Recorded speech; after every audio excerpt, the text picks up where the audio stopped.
Friends, स्वागत है इस वीडियो में। आज का टॉपिक है अलार्म साउंड चेंज कैसे करें। मेरे पास Xiaomi का फ़ोन है। Xiaomi के फ़ोन में कैसे अलार्म साउंड चेंज करेंगे इस वीडियो में बताने वाली हूँ।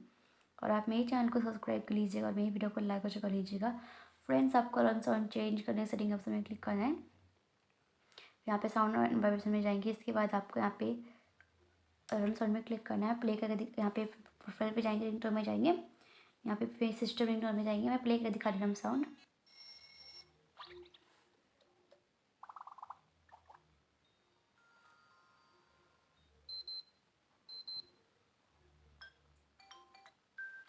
तो इसे मैं सेलेक्ट कर रही हूँ, अप्लाई कर लेंगे। तो फ्रेंड्स, ऐसे अपने फ़ोन में जो अलार्म साउंड चेंज करेंगे। फ्रेंड्स, आई होप आपको अलार्म साउंड चेंज करना आ गया होगा। प्लीज़ मेरे चैनल को सब्सक्राइब कर लीजिएगा और मेरी वीडियो को लाइक कर लीजिएगा। फ्रेंड्स, मिलते हैं नेक्स्ट वीडियो में। तब तक के लिए नमस्कार।